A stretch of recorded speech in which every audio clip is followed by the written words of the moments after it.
Hello everyone, welcome to our YouTube channel just learn. तो जो हमारी सीडीपी की सीरीज़ चल रही थी उसी को आगे कंटिन्यू करते हुए तो आज हम एक नया टॉपिक स्टार्ट करने जा रहे हैं। और उस टॉपिक जैसे हमने वो इंटेलिजेंस थ्योरी वगैरह की लास्ट जो टाइम उससे पहले जो एक वीडियो बनाई थी, ठीक है। तो आज जो हम कंसेप्ट शुरू करने जा रहे हैं वो हमारे पास है जी इंक्लूसिव एजुकेशन का कंसेप्ट था जो उसके बारे में जैसे मैंने बात की कि इंक्लूसिव एजुकेशन कुछ डिसेबिलिटीज़ के बारे में, ठीक है। तो वो डिफरेंशियली एबल्ड जो चाइल्ड हैं उनके बारे में कुछ डिस्कशन जो है वो बाकी रह गई है। तो जैसे हमने कल चाइल्ड सेंटर्ड एजुकेशन की बात की थी जो जॉन डेवी ने दी थी, तो उसी के रिलेटेड ये कंसेप्ट चलेंगे अब सारे आगे। तो जो आज का हमारा टॉपिक रहेगा वो हमारे पास रहेगा जी इंक्लूसिव एजुकेशन के बारे में डिस्कस करेंगे।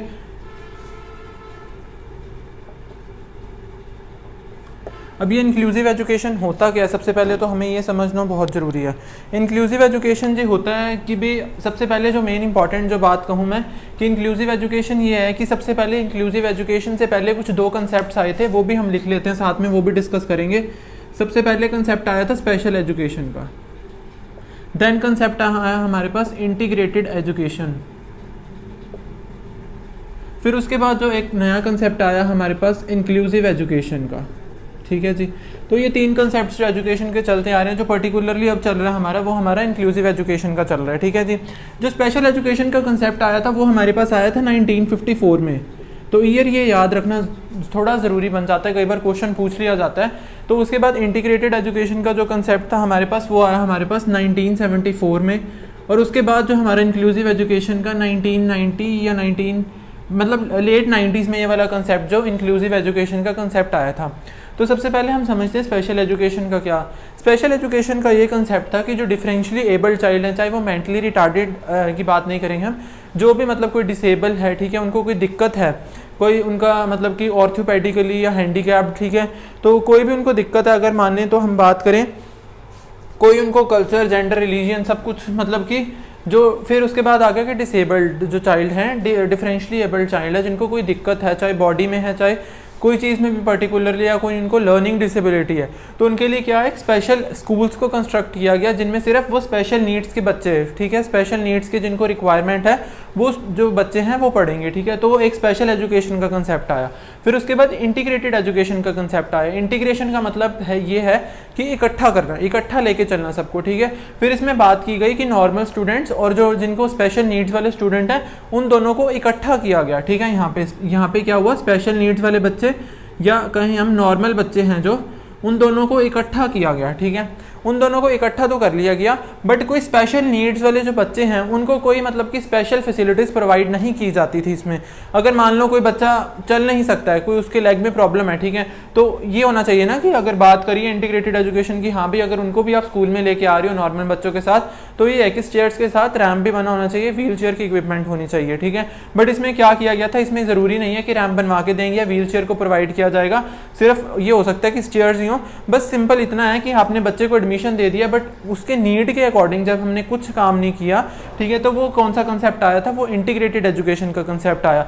फिर इसको चेंज किया गया, इसमें कोई शॉर्टकमिंग्स पाई गई कि हाँ भी अगर आप स्पेशल नीड के बच्चों को आप एडमिशन दे रहे हो तो उनके रिलेटेड जो उनको फैसिलिटीज़ की रिक्वायरमेंट है वो भी तो आप उनको मतलब कि फुलफिल करो उन चीज़ों को। तो इसी के मद्देनजर रखते हुए एक इंक्लूसिव एजुकेशन का कंसेप्ट आया। इंक्लूसिव एजुकेशन के भी कंसेप्ट में यही था कि स्पेशल नीड्स के बच्चे और नॉर्मल बच्चों को साथ में लाया गया, बट क्या किया गया, अब इसमें नीड्स पे स्पेशल फैसिलिटीज़ भी प्रोवाइड किए गए। क्या किया गया, स्पेशल फैसिलिटीज़ भी प्रोवाइड की गई बच्चों को, उनके अकॉर्डिंग जो उनको नीड थी या उनकी रिक्वायरमेंट थी उसके रिगार्डिंग उनको फैसिलिटीज़ भी प्रोवाइड की गई। तो अगर पूछा जाए कि इंटीग्रेटेड एजुकेशन या इंक्लूसिव एजुकेशन में सबसे बड़ा डिफरेंस क्या है, कि यही है कि इसमें नीड्स के अकॉर्डिंग फैसिलिटीज़ नहीं प्रोवाइड की गई थी, बट इसमें क्या वो सारी नीड्स जो है एक इंडिविजुअल को, चाइल्ड को अगर एडमिशन दी है तो वो सारी फैसिलिटीज़ हैं जो प्रोवाइड की गई थी, ठीक है। तो ये तीन एजुकेशन के कंसेप्ट, सबसे पहले स्पेशल एजुकेशन का मतलब सिर्फ स्पेशल नीड्स के बच्चों के लिए जो स्कूल स्टार्ट किए गए थे, फिर इंटीग्रेटेड का कंसेप्ट आया, फिर इंक्लूसिव का।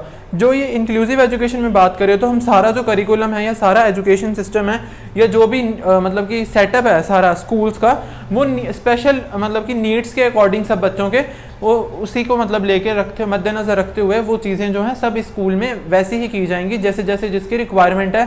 इसमें हम ये कह सकते हैं कि एजुकेशन सिस्टम को चेंज होना पड़ता है अकॉर्डिंग टू द चाइल्ड, ठीक है। एक इंडिविजुअल जो चाइल्ड है उसके रिलेटेड उसी जो उसको नीड्स या उसको फैसिलिटीज़ की रिक्वायरमेंट है उस हिसाब से जो स्कूल को चेंजेस करने पड़ेंगे। अगर कोई बच्चा ऑर्थोपेडिकली हैंडीकैप्ड है, किसी को चलने में दिक्कत है, ठीक है, तो उसके लिए रैम्प्स और व्हीलचेयर की प्रोवाइड करना पड़ेगा, ठीक है। कोई भी और दिक्कत है उस चाइल्ड को, कोई दूर से दिखता नहीं हो तो उसको वैसे एड्स प्रोवाइड करने पड़ेंगे। उस कोई ऐसे रिसोर्स रूम्स बना के और स्पेशल क्लासेस हैं जो मतलब नॉर्मल बच्चों के साथ ही, तो उनको वो सारे इक्विपमेंट जो है उनको प्रोवाइड करने पड़ेंगे। तो वो कंसेप्ट फिर हमारा चल रहा है इंक्लूसिव एजुकेशन का कंसेप्ट, जो मतलब एक बहुत ही चाइल्ड सेंटर्ड कह सकते हैं कि कंसेप्ट है, क्योंकि सारा करिकुलम और एजुकेशन सिस्टम है वो इसके बेसिस पे चलता आ रहा है, ठीक है। तो इंक्लूसिव एजुकेशन में अगर बात करें तो सबसे मेन जो हम इसको एक सम अप करने की कोशिश करें तो एक लाइन में इसको ये कह सकते हैं,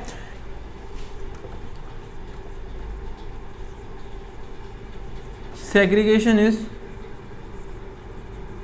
अगेंस्ट लॉ ऑफ नेचर।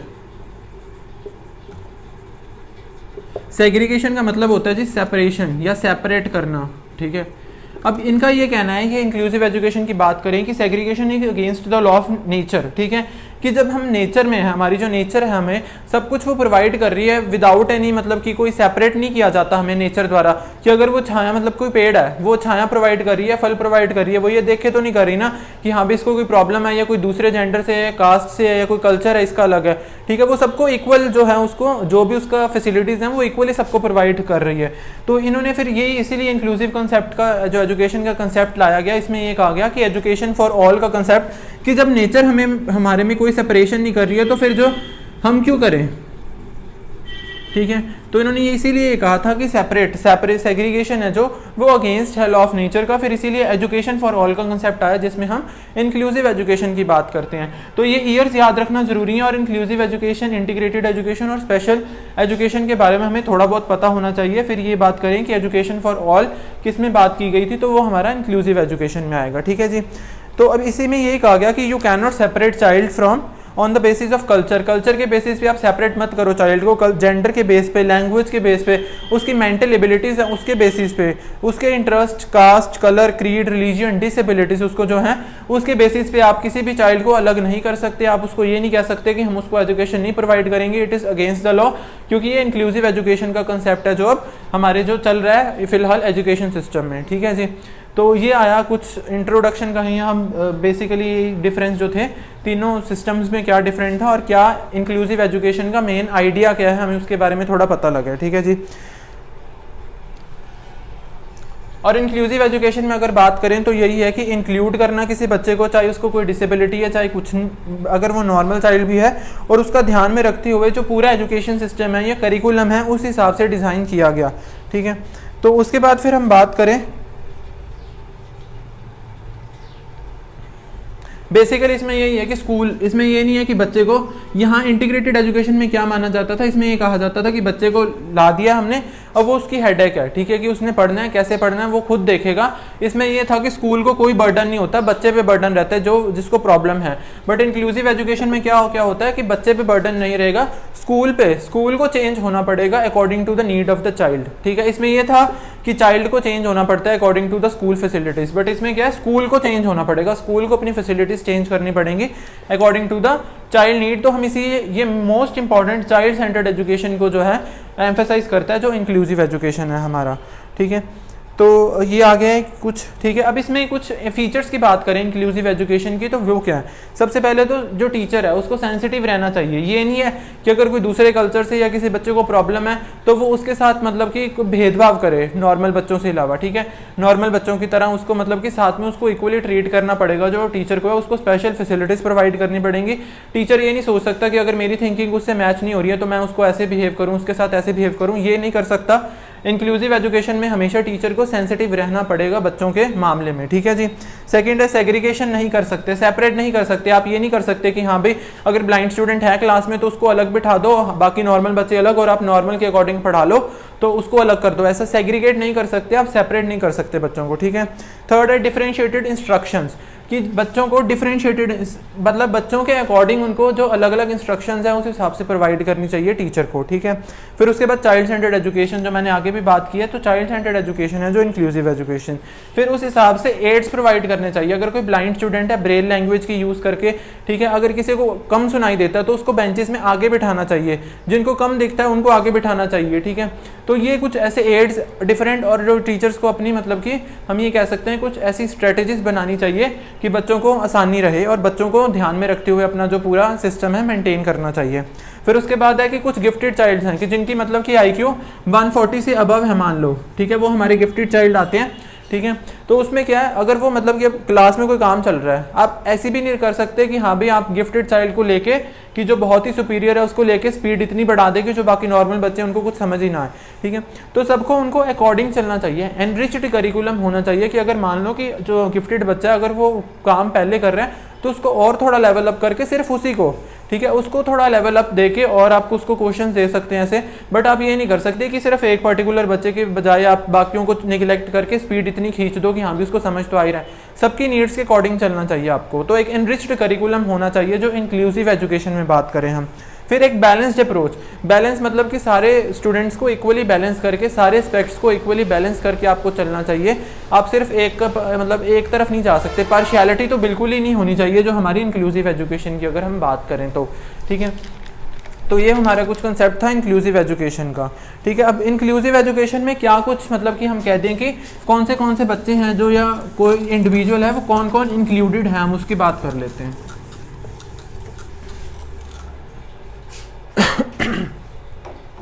तो सबसे पहले जो इंक्लूसिव एजुकेशन में सबसे पहले तो आ गया हमारे पास गिफ्टेड चिल्ड्रन, ठीक है, जिनका IQ 140 से अबव है, बहुत सुपीरियर है, वो भी रहेंगे उसमें, ठीक है। या हो सकता है कोई रिटार्डेड चाइल्ड भी हो, हम ये कह सकते हैं कि डिसेबल्ड, जो मतलब कि डिफरेंशियली एबल्ड बच्चे हैं,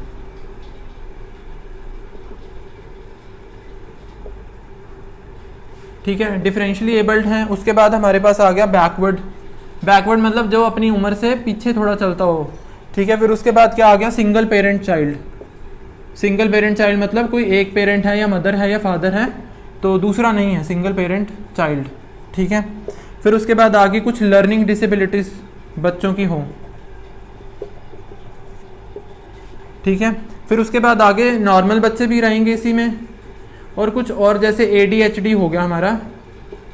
ये ADHD हम आगे डिस्कस करेंगे क्या होता है, attention deficit hyper activity disorder जो है इसका नाम है, ये हम आगे डिस्कस करते हैं, ठीक है। तो ये मतलब ये है कि इंक्लूसिव एजुकेशन में सभी टाइप के बच्चे, चाहे वो मतलब हम ये कहें कि ब्लाइंड से लेके नॉर्मल से लेके सुपीरियर तक कोई भी है, सभी को इंक्लूसिव एजुकेशन में इकट्ठा करना, जो मेन मोटिव हम कहें एजुकेशन फॉर ऑल का जो एक मतलब मोटिव है जो इंक्लूसिव एजुकेशन का, तो उसमें सभी बच्चे सभी प्रकार के, चाहे वो किसी भी कल्चर से हैं, चाहे वो किसी भी रिलीजन के हैं, चाहे वो कोई भी डिसेबिलिटी है, चाहे नॉर्मल है, चाहे सुपीरियर है, जो भी है, सबको एक साथ ले आना एक अंडर वन रूफ और उनको टीच करना, उनके मतलब नीड्स के हिसाब से उनको फैसिलिटीज़ प्रोवाइड करके। तो वो सारी चीज़ें हैं जो किस में आएंगी हमारी, वो इंक्लूसिव एजुकेशन में जो है सब कुछ इंक्लूड होता है हमारा। तो ये था इंक्लूसिव एजुकेशन का कंसेप्ट। बस इसमें मेन इंपॉर्टेंट बातें याद रखने वाली कि ये कब आया था, ठीक है। तो इंटीग्रेटेड एजुकेशन कब आई थी, स्पेशल एजुकेशन कब आई थी, वो चीज़ें हैं। फिर हमने ये डिस्कस करना है कि इंक्लूसिव एजुकेशन के फीचर्स क्या हैं, वो चाइल्ड सेंटर्ड है, ये मेन इंपॉर्टेंट जो है बात ये है कि जो भी पेडागोजी के क्वेश्चंस रहते हैं वो हमेशा हमें चाइल्ड के बेसिस पे सोचने हैं कि चाइल्ड को सेंटर में रखें। कभी भी क्वेश्चन ऐसे अटेम्प्ट नहीं करना है कि हम उसमें देखें कि टीचर का क्या फ़ायदा हो रहा है या टीचर को आसानी हो, ऐसा आंसर कभी भी नहीं लगाना है। हमेशा बच्चों को ध्यान में रखते हुए, हमेशा बच्चों को आसानी हो जिस चीज़ के, वैसे आंसर हमें मार्क करने हैं जो भी पेडागोजी के क्वेश्चन चैट के एग्जाम्स में पूछे जाते हैं, टीचर रिलेटेड कोई भी या कोई भी, ठीक है, टीचर रिलेटेड एग्जाम्स हैं जो भी, ठीक है। तो ये अब कुछ इंक्लूसिव एजुकेशन का कंसेप्ट था, ठीक है। तो ये अब इतना ही था इंक्लूसिव एजुकेशन का। अब इसके रिलेटेड ही हम अगर बात करें कि लर्निंग डिसेबिलिटीज़ हैं, कुछ लर्निंग डिसेबिलिटीज़ के बारे में हम डिस्कस कर लेते हैं।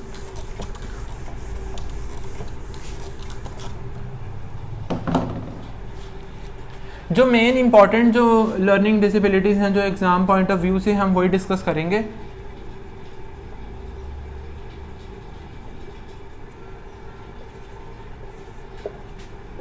सबसे पहले आ गया हमारे पास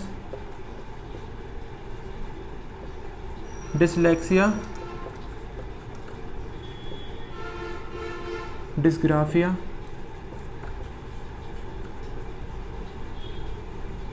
डिस्कैलकुलिया,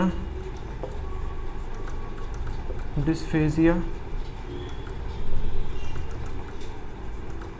डिस्प्रैक्सिया, या इसको अप्रैक्सिया भी बोलते हैं, और इसको भी अफेजिया।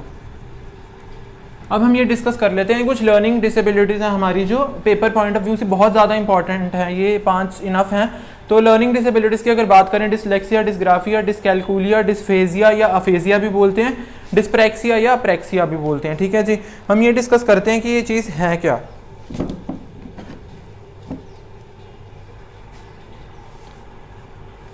और जो इंक्लूसिव एजुकेशन का कंसेप्ट है अगर मैं बात करूं तो वो ये है कि change the system not the child. ठीक है, वो क्या कहता है हमें कि हम सिस्टम को बदलें, चाइल्ड को नहीं। चाइल्ड को उसके अकॉर्डिंग उसकी जो सिस्टम को चेंज होना चाहिए, जो इंक्लूसिव एजुकेशन का कंसेप्ट है। तो ये पूछा जा सकता है कि change the system not the child कौन सा कंसेप्ट है, तो वो इंक्लूसिव एजुकेशन का कंसेप्ट है। और एक हमें बात ये भी याद रखनी है कि लेटरल थिंकिंग का कंसेप्ट है जो, वो किसके द्वारा दिया गया था, वो हमें दिया था जी एडवर्ड डी बोनो ने।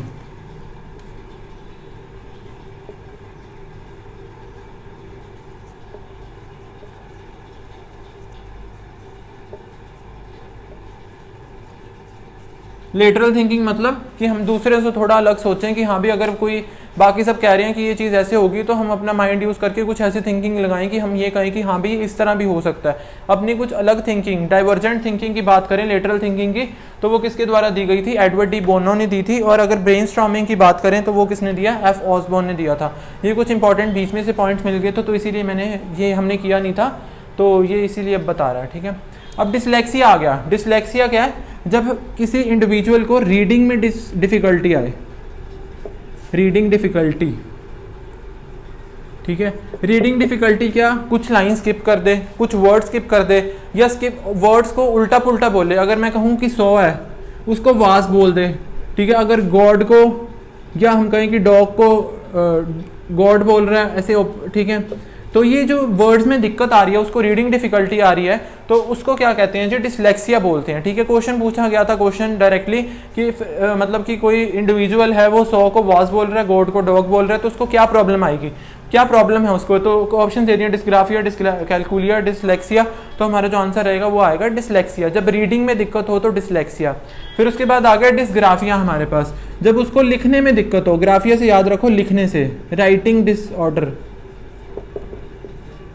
या हम कहें राइटिंग डिफिकल्टी है जो उसको, तो वो क्या होता है जी, डिसग्राफिया होता है हमारे पास। तो ठीक है जी, तो ये डिसग्राफिया क्या आ गया। फिर उसके बाद डिसकैलकुलिया आ गया, तो कैलकुलेशंस में दिक्कत, कैलकुलेशन में जब प्रॉब्लम आ जाए, मैथ्स के रिलेटेड सॉल्व ना हो, टाइम में दिक्कत आ रही है उसको, टाइम देखने में। ठीक है, डेली मतलब ट्रांजैक्शंस करना भी उसको इतना मुश्किल है कि प्लस माइनस करना मुश्किल है इसके लिए कि हाँ भी अगर किसी को 100 रुपये दिए हैं, 10 रुपये की चीज़ लाई है, तो वो भी उसको सोचना पड़ेगा कि 90 रुपीज़ वापस मिलेंगे। उसको ही सोचने में उसको दिक्कत आएगी उस चीज़ में, डेली लाइफ मतलब कि थोड़े बहुत मतलब कैलकुलेशन में जब दिक्कत आए तो वो डिसकैलकुलिया है हमारे पास। अब ये नहीं है कि अगर आपको वैसे ही थोड़ा मैथ वीक है तो आपको डिसकैलकुलिया है, ये थोड़ा एक्सट्रीम लेवल पे पहुंच जाता है कि बहुत ही ज़्यादा जब दिक्कत आने लग जाए तो उसे क्या कहा जाता है जी, वो हमारी लर्निंग डिसेबिलिटीज़ बन जाती हैं। डिस्फेजिया आ गया जी हमारे, जब बोलने में दिक्कत है। ठीक है, बोलने में दिक्कत आ जाए जब, तो उसे क्या है जी, डिस्फेजिया या अफेजिया, कि बोलने में प्रॉब्लम है, कुछ वर्ड स्किप कर बोल नहीं रहा है, या हम ये कहें कि उसको बोलने में जब दिक्कत आ जाए तो वो है जी हमारे पास डिस्फेजिया। डिस्प्रैक्सिया क्या है जी, मोटर स्किल्स, मोटर स्किल्स में जब प्रॉब्लम आ जाए, या मैं कहूं तो मसल कोऑर्डिनेशन में, मसल कोऑर्डिनेशन में या मोटर स्किल्स में जब कोई दिक्कत आ जाए तो उसे क्या कहा जाता है जी, डिस्प्रैक्सिया या अप्रैक्सिया। फॉर एग्जांपल अगर मैं कहूं कि भाई कोई छोटे मोटे काम जैसे शू लेसिस को टाई करना, ठीक है, उसमें कोऑर्डिनेशन नहीं बन पाता, या हैंड और मसल्स का जब कोऑर्डिनेशन ना बन पाए, छोटे छोटे काम मोटर स्किल्स जब करने में दिक्कत आए, तो वो कौन सी प्रॉब्लम है जी, डिस्प्रैक्सिया है। अब ये क्वेश्चन एक बहुत इंपॉर्टेंट अगर मैं बात करूं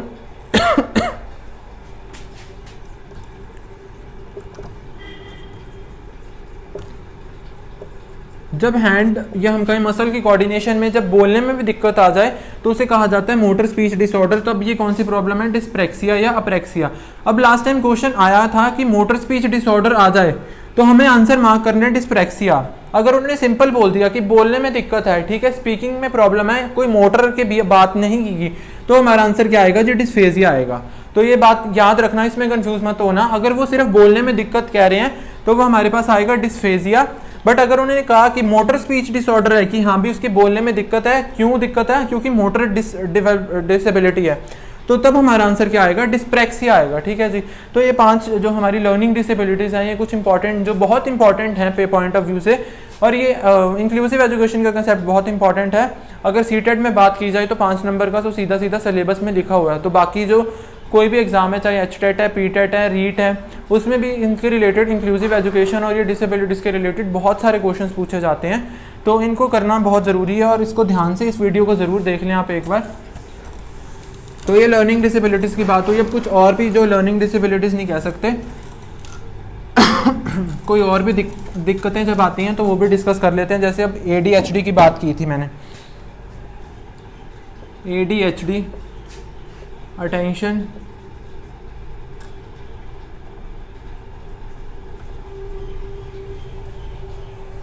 डेफिसिट हाइपर एक्टिविटी डिसऑर्डर की बात करें हम, तो ये क्या है, अटेंशन डेफिसिट मतलब अटेंशन की कमी होना, और हाइपर बहुत ज़्यादा, हाइपर एक्टिविटी कि मतलब किसी चीज़ को लेके बहुत ही ज़्यादा उत्तेजित होना, कि हाँ भाई मतलब कि बहुत ज़्यादा हाइपरली बिहेव करना। जब वो चीज़ें आ जाए तो वो एक डिसऑर्डर बन जाता है जिसका नाम है attention deficit hyper activity disorder. अब इसमें क्या, सबसे पहले तो अटेंशन की बहुत कमी है बच्चे में, अटेंटिवली नहीं है, कंसंट्रेशन नहीं बन पा रहा उसका। ठीक है, अगर वो कुछ हम ये कहें ना स्टार्टिंग ईयर में अगर हाइपर एक्टिविटी कर रहा है वो तो नॉर्मल है, अगर ये लंबी जाए हाइपर एक्टिविटी करने की आदत उसकी, तो वो ये वाला ADHD की प्रॉब्लम आ जाती है। अगर हम बात करें इसके रिलेटेड बहुत इंपॉर्टेंट क्वेश्चन, सबसे पहले तो फुल फॉर्म में पूछ लेते हैं, ADHD की फुल फॉर्म बताओ। फिर क्वेश्चन आ जाता है कि अगर कोई बच्चा है टिक के नहीं सुन रहा है, उसकी अटेंशन में कमी है, कॉन्सेंट्रेशन में कमी है, क्लास में वो ज़्यादा उछल कूद कर रहा है, टीचर बोल रहा है उसको सुनने में ध्यान ही नहीं है, तो उसको कौन सी प्रॉब्लम से फेस कर रहे हैं, वो ADHD की प्रॉब्लम से फेस कर रहा है जिसका नाम है attention deficit hyper activity disorder. ठीक है जी, तो ये ADHD का है। फिर उसके बाद आ गया ऑटिज्म। ऑटिज्म की बात करें तो इसमें क्या क्या प्रॉब्लम्स जो फेस करनी पड़ती हैं इंडिविजुअल को, तो उसमें सबसे पहले तो कम्युनिकेशन में दिक्कत है। सबसे पहले तो कम्युनिकेशन में दिक्कत आएगी उसको, कि कम्युनिकेट करना नहीं आएगा, वो लैक करेगा अपनी कम्युनिकेशन स्किल्स को। ठीक है। सेकंड अगर बात करूं तो मैं सोशलाइजेशन नहीं कर पाएगा, वो ज़्यादा मतलब घुल मिल नहीं पाएगा, अपनी सोसाइटी से अडेप्ट नहीं कर पाएगा। तो अपने फ्रेंड्स के साथ अगर मैं कहूँ स्कूल में जाके, तो वो इतना सोशलाइज नहीं होगा। इंट्रोवर्ट टाइप पर्सनैलिटी, अगर थोड़ी बहुत बात कर सकते हैं हम, थोड़ा बहुत अगर उसके साथ लिंक करें। ठीक है। फिर उसको लैंग्वेज से रिलेटेड भी कुछ प्रॉब्लम आएंगी, लैंग्वेज को मतलब कि कम्युनिकेट कर पाना उसके लिए थोड़ा मुश्किल होगा। तो ये जो फेस प्रॉब्लम करनी पड़ती है, तो ये ऑटिज्म है। अगर क्वेश्चन पूछ लिया जाता है कि कम्युनिकेशन में दिक्कत आए तो वो ऑटिज्म है हमारे पास, सोशलाइजेशन में दिक्कत आए तो ऑटिज्म है, अगर उसको हाइपर एक्टिविटी कुछ दिक्कत कर रहा है तो वो ADHD है हमारे पास। ठीक है जी। फिर आ गया हमारे पास सेरिब्रल पाल्सी। सेरिब्रल पाल्सी आ गया कि जब उसको ब्रेन में कोई डिसऑर्डर हो जाए, ब्रेन डिसऑर्डर, या हम कहें ब्रेन में इंजरी हो जाना,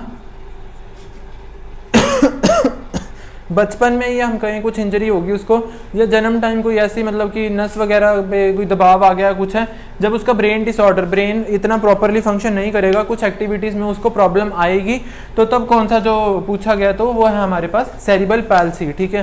तो ये भी क्वेश्चन लास्ट ईयर पूछा गया था कि ब्रेन डिसऑर्डर है तो कौन सी बीमारी है उसको, तो हमारा आंसर आएगा जी सेरिब्रल पाल्सी। ठीक है जी। फिर उसके बाद हमारे पास एक और है PTSD, पोस्ट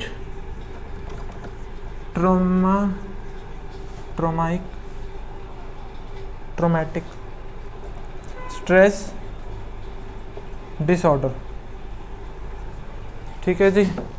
अब इसका क्या मतलब है, post traumatic stress disorder, post मतलब बाद में, ट्रॉमेटिक मतलब कोई ट्रॉमा या कोई तनाव, मतलब एकदम से कोई ऐसी घटना हो जाए उसके साथ कि वो उस चीज़ से बाहर ना निकल पाए।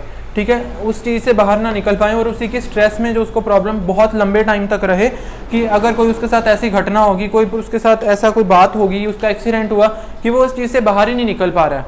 ठीक है। तो कौन सी बीमारी है, PTSD है, पोस्ट ट्रॉमेटिक स्ट्रेस डिसऑर्डर। ये इसकी फुल फॉर्म भी बहुत बार पूछी गई है, तो उसका क्या है, पोस्ट ट्रॉमेटिक स्ट्रेस डिसऑर्डर, मतलब कोई भी ऐसा ट्रॉमा आ जाना उसके साथ, ऐसा कुछ उसके साथ हो जाना, कोई ऐसा मतलब कि तो और उसके बाद वो उसी चीज़ में स्ट्रेस में रहे। पोस्ट मतलब बाद में, उस चीज़ के बाद में जब वो स्ट्रेस में रहना शुरू हो जाए या उसको कोई ऐसी प्रॉब्लम्स आने लग जाएं तो वो क्या है, एक डिसऑर्डर बन जाता है। तो जिसका आंसर है पोस्ट ट्रॉमेटिक स्ट्रेस डिसऑर्डर। ठीक है जी। तो ये हमारा आज के लिए था कि इंक्लूसिव एजुकेशन के बारे में डिस्कस किया, फिर हमने कुछ लर्निंग डिसेबिलिटीज़ और ये कुछ इंपॉर्टेंट जो थी। अब एक वीडियो इसके बाद और रहेगी कि हम उसमें थोड़ी और जो हम कहें कि और डिसेबिलिटीज़ के बारे में डिस्कस करें कि आई को रिलेटेड या ब्रेन को सॉरी आई को रिलेटेड कुछ प्रॉब्लम्स अगर फेस करनी पड़ रही हैं ईयर को लेके, ठीक है, तो वो भी हम डिस्कस कर लेंगे एक बार। ठीक है, तो अभी एक वीडियो और रहेगी इसी डिसेबिलिटीज़ की बात करें तो, और इंक्लूसिव एजुकेशन, और उसके बाद एक PWD एक्ट या RPWD एक्ट जो बात की गई थी उसके बारे में, एक वो एक्ट है कि डिसेबिलिटीज़ के रिलेटेड जो है वो हम डिस्कस करेंगे। उसके बाद एक वीडियो और रह जाएगी हमारी इसके बेसिस पे। सो अगर आपको वीडियो पसंद आई हो तो इसे ज़रूर लाइक कर दें और ये वीडियो ज़रूर देख लें। इसके बाद एक और वीडियो है वो भी बहुत इंपॉर्टेंट रहेगी। आराम से मान के चलो 4 से 5 नंबर के जो क्वेश्चन हैं आपके इसी में से अटैम्प्ट हो जाएंगे ईजिली। तो आज के लिए बस इतना ही था।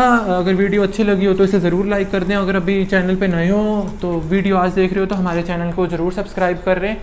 सो बाकी आज दुशहरा है, so wish you all a very happy Dussehra. तो बाकी का काम हम कल कंटिन्यू करेंगे। So enjoy your Dussehra. Thank you.